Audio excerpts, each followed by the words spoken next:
네, 여러분 안녕하세요. 오늘은 해총이라는 주제를 가지고 OT를 해드리도록 하겠습니다. 해총 여러분들 뭘까요? 궁금하시죠? 헷갈리는 부분 총정리한다는 뜻입니다. 자, 이 교재가 이 교재인데요. 헷갈리는 부분 총정리.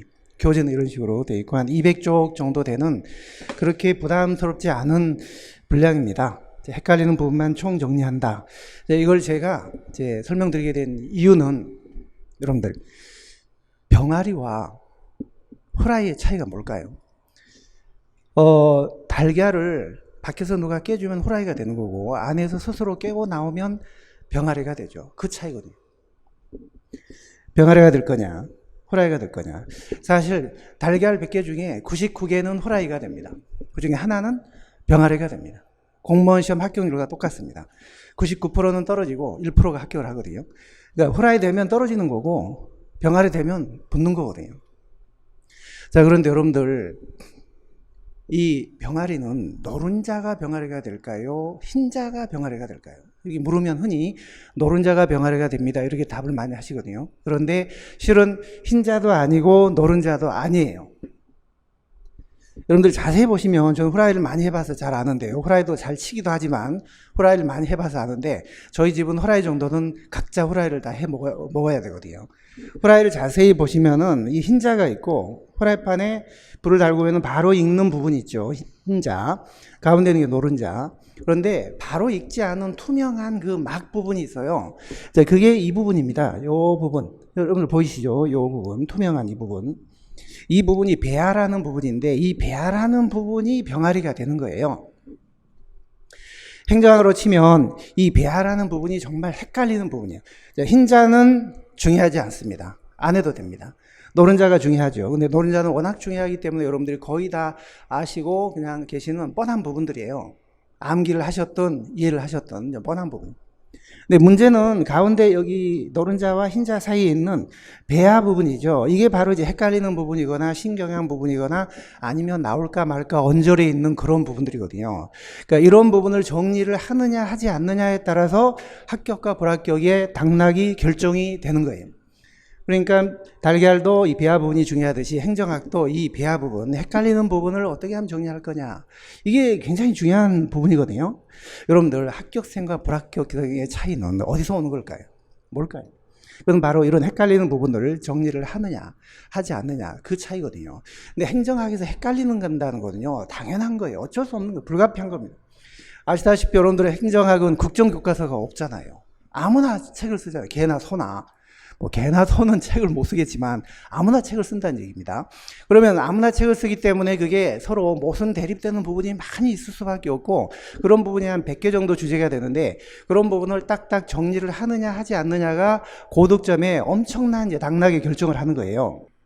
여러분들 성적 분포를 보시면 시험을 보시든 모의고사를 보시든 제가 뭐 특강을 해보든 이렇게 보면 성적 분포가 이런 식으로 되어 있습니다. 상위권 20%, 차상위 40%, 하위권 40% 이렇게 분포가 되거든요. 근데 하위권 40%는 적색등이에요. 합격하기 힘들어요. 이 분포에 머물러 계시면 합격하기가 힘들다고요. 여러분들도 아시잖아요. 그 다음에 요 청색 신호, 청색 최상위 20%에 들어가야지 합격의 가능성이 있는 거예요. 근데 가운데는 노란색 옐로우 이게 40%인데요. 차상위 보통 점수가 한 80에서 한 뭐 60점 사이 정도. 이 분포에 계시는 분들은 경고등입니다. 경고등. 합격한다는 보장도 없고 그렇다고 실력이 전혀 없는 것도 아니고 애매한 부분인데요. 보통 이제 이 상위권 20%에 들어가는 분들은 헷갈리는 부분들의 존재를 알고 그런 것들을 나름대로 딱딱 정리를 합니다. 그리고 여기 차상위 40% 여기에 계신 분들은 헷갈리는데 뭐 좀 헷갈리는데 라는 걸 아시면서도 그냥 무시하고 그냥 지나갑니다. 그래서 반복적으로 틀리는 문제는 계속 틀리는 거예요. 그리고 하위권 40%는 아예 뭐가 헷갈리는지조차 헷갈리는 부분이 있는지조차 존재 자체도 모릅니다. 헷갈려 보질 않은 거죠.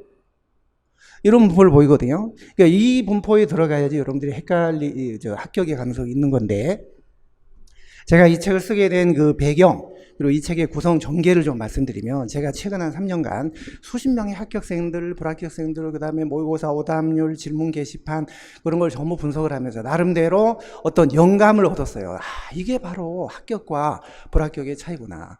제가 그 영감을 얻어서 만든 책이 바로 이 책인데요. 이 책의 구성은 이런 식으로 4단계 프로세스로 되어 있습니다. 헷갈리는 요지, 결론, OX, 기출 이런 식으로 되는데 뭐가 헷갈리는지 우선 헷갈림의 요지를 제시를 하고 그 다음에 그 헷갈리는 부분에 대해서 명쾌한 해설과 함께 결론 그리고 딱딱 정리를 해드립니다.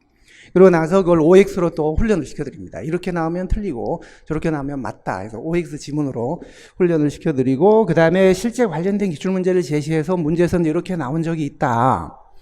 이렇게 제가 정리를 해드릴 거거든요. 실제 예를 하나 들어서 말씀드려 볼까요? 자, 여러분들 자치단체를 대표하는 기관은 누굴까요? 단체장일까요? 지방의회일까요? 누굴까요? 자치단체장이 대표한다는 말도 있고 의회가 대표한다는 말도 나오거든요. 그런데 약간 헷갈리잖아요. 근데 이런 거를 무시하고 그냥 지나가는 분이 계시는가 하면 그걸 딱딱 정리하는 분들이 계시거든요. 딱딱 정리하셔야 돼요.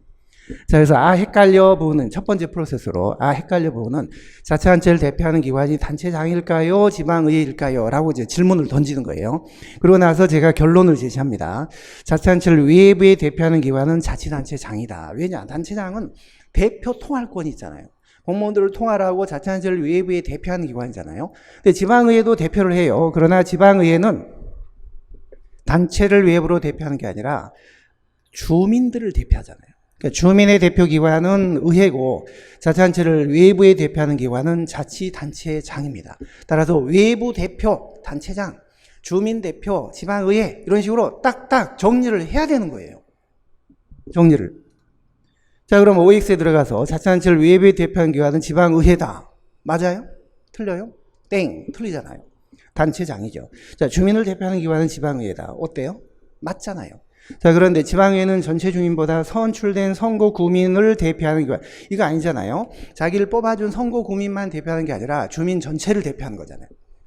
이것도 틀린 거잖아요. 전체 주민을 대표한다. 그래서 왜 틀리는지, 맞는지 정답을 그 밑에 제시를 해놨고요. 그리고 나서 이걸로 끝나는 게 아니라 실제 관련된 기출문제를 제시를 해서 기출문제를 여러분들이 보시면서 실제 문제 적용할 수 있도록 하는 그런 네 번째 프로세스를 그걸 제시를 해놨습니다. 자, 이게 2014년도 지방 7급 문제인데요. 지방의 주기로서 옳은 거는 모두 몇 개냐? 기업, 의사결정기관 맞죠? 단체장은 집행기관이고 의회는 결정기관이에요. 그 다음에 입법기관, 조례를 제정하는 기관이기 때문에 규칙은 아니고 조례를 제정하는 입법기관이에요. 중앙의 의회가 입법기관이듯이 지방의회도 입법기관이에요.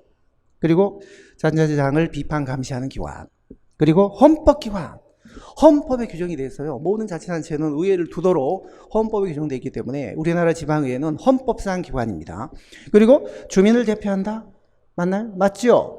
외부로 자치단체를 대표하는 기관이다 하면 틀리지만 주민을 대표하는 기관 이거 맞잖아요. 그러니까 5개 모두가 맞아서 정답은 답이 이제 4번이 되는 거죠.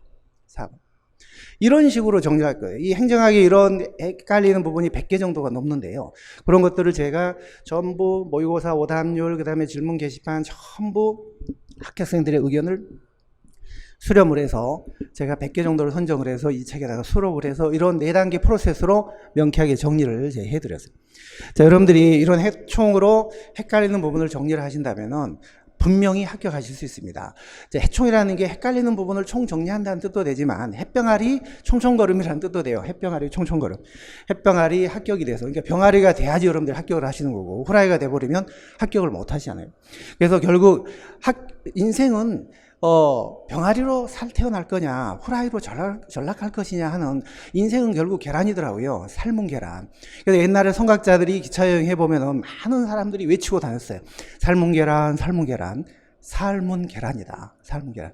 여러분들 햇병아리 탄생해서 총총걸음으로 공직에 입문하는 여러분들이 되시기를 바라겠습니다. 자, 만약에 해총으로 여러분들이 정리를 하신다면 제가 자신 있게 말씀드릴 수 있는데 누구한테 어떤 선생님한테 수업을 들으셨던 어떤 교재로 지금까지 공부를 해오셨던 30점은 분명히 업 시켜드릴 수가 있어요. 지금 당장 이 순간 30점을 업 시켜드릴 수가 있습니다. 이 해총 교재를 여러분들이 한번 펼쳐보시면은 내가 이런 거를 모르고 시험을 봤으니 점수가 나올 리가 있나 이런 생각이 드실 거예요. 자신 있게 말씀드리는데 해총은 정말 역대급 여태까지 없었던 역대급 교재고 여러분들의 성적을 반드시 이 순간 30점을 업 시켜드릴 수 있는 그런 교재예요. 그래서 불합격의 허탈한 늪에서 합격의 공시 탈출이라는 공탈의 길로 갈 수 있도록 해총이 많이 여러분들을 도와드릴 겁니다. 여러분들 합격은요, 큰 차이에서 생기는 게 아니에요. 이런 하나하나를 딱딱 정리하느냐 못하느냐 이걸 가지고 이게 모여져서 큰 차이를 형성하는 거예요. 여러분들 시험 간단해요. 시험 간단합니다. 여러분들 우선 자신을 믿으시고 그리고 이런 것들 딱딱 정리하시면 돼요. 여러분들 자신을 믿는 거, 신념과 믿음이 가장 합격의 원천이고요. 그리고 이런 것들 애매한 거 딱딱 정리하시면 다 합격합니다. 간단합니다. 그런데 자신만 아무것도 안 하고 자신만 믿는다고 되는 게 아니죠. 이런 걸 정리를 하셔야 돼요. 딱딱 정리하셔야 돼요. 여러분들 바퀴벌레가 되지 마시고 그저 굴러가는 바퀴벌레가 되지 마시고 이런 것들을 딱딱 정리하는 딱정벌레가 되죠. 공부벌레가 되시되 바퀴벌레가 되지 마시고 딱정벌레가 되십시오. 자, 그러면 8월 23일 날 해총 수업 때 뵙도록 하겠습니다. 감사합니다. 열심히 하세요.